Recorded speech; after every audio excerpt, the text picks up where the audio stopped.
Wow, this is one of the best views. Again, that's the IFC Tower, that's the Canton Tower, and so many expensive towers. That's the Rosewood, and at the back is the Ritz-Carlton. And look at this. This is one of the best places I've ever seen. And you're surrounded by malls. Wow. Ganda. Super. Oh, wow. Mga nakasabit na steak. Ganda naman ito. Oh. Ulala. Ulala. Sarap yan. Oh.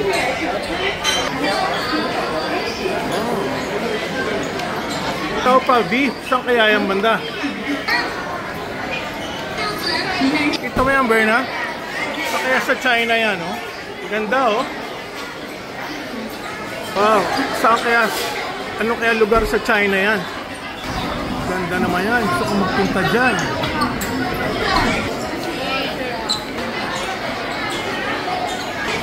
Daming tao sa China. Wow, yummy yummy. Grabe yung mga pagkain dito. Aga pa, mamaya puno na yan.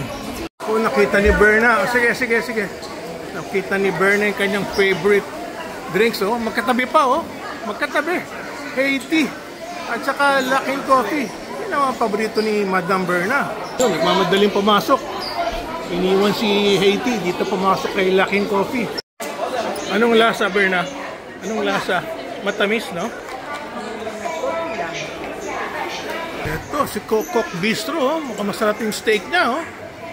Ang lalaki ng mga signboard ng mga ano dito. Berna, ano? Mag-steak ba tayo? Oh? Hindi pa tayo nakakain ng steak, oh. Bakit kaya 59 lang yan, oh? Oh. Ito, Tau Crowd, oh. Saan kaya ito banda? Ha? Hindi pa rin tayo nakakain ng crabs, no? 820, dun lahat. Ha? Doon sa kabila, sa kabilang side. Wow. Yung huling crab na nakita ko, sobrang mahal. Ah, ito si mura na masarap. Ito, yan, si pigeon. Ah, ito rin ang mga masarap na mura. Yan, oh. Yung ganyang klase mga isda. Masarap din yan. Wow, dami palang masarap na mga restaurants dito, no? Dami. Ang lalaki ng signs nila. Ito, si Chef, oh, may kwapaw dito. Okay, nandito kami sa Pizza Hut. At order daw si Berna ng pizza. Ayan, no? Panay pizza rito. Kasi Pizza Hut. Pero mamaya may papakita ako. May baka. May baka. Ayun, no? May baka sa Pizza Hut, oh. Imagine, ngayon ako naka-discover ng ano? Ng Pizza Hut na may baka sa loob, oh. Di ba, Berna? Okay. Okay? Nakaintindihan kayo, ha? Na yung order mo, pizza at saka steak, oh. Itong menu nila, oh. Small Pizza Hut na may steak. Ayan, panay pizza, ha? Mamaya steak.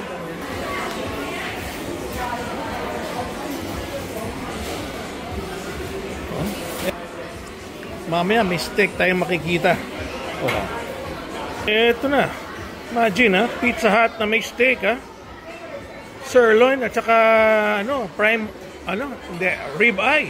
Imagine that, ha? Sa kaya galing ang baka nila, no? Gusto ko pa naman ng steak, pero kanina yung pinagtanong ako, masyadong mahal. Ito, wala pang 100. Baka matigas. Imagine, no? Ang presyo $685 lang, oh. Wow. Kaya ng ipin ko to. Hopefully makakain ko to kasi sobrang mura. Pero ang ganda sa picture, oh. Diba? Meron din pala siyang ano, seafoods. Okay itong Pizza Hut na to, ah. May seafoods pa. Galing naman ang steakhouse na to. Ah, no. Steakhouse. Itong Pizza Hut. Ayan, may burger pa, oh. Meron ding spaghetti with seafoods. Ayan, may rice din. Yun nga lang, ha. Kailangan talaga may translator ka. Kukunan mo ng photo, ita-translate sa English. Aba naman, may paella pa. Bilib na ako rito. Drinks niya, oh. Mukhang masasarap lahat, oh.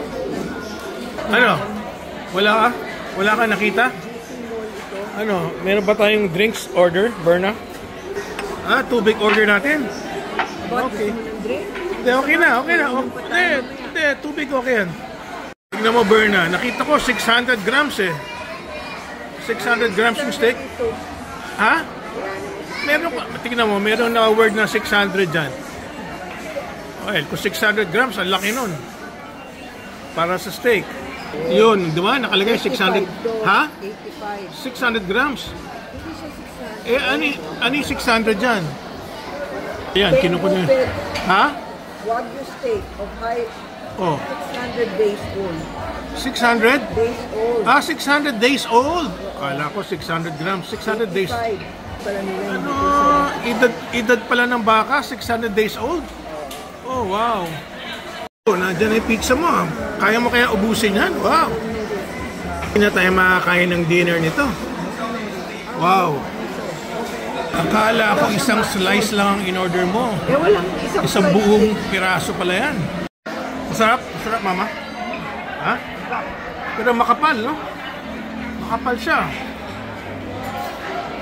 Ayan na, buti binigyan tayo ng maraming ice. Oy, thank you. Buti na lang. Kakintindi ng translator. Uy, nako, nandito na. Palagay mo sa gitna, Berna. Sa akin linda guys, sa tabi ko. Because akala niya, change plate. Take away na lang yung pizza. Kasi masyado nang marami. Hindi na natin may enjoy itong steak, mapula pala. Hindi tinanong kung gusto natin ng rare or medium or well done. Nagsabi ka ba kung anong klaseng luto sa steak? Hindi na sila nagtanong. Yan, nasa loob tayo ng mall, kumakain ng steak. Okay, let's go. Okay. Thank you for watching. And we'll be leaving today for Manila.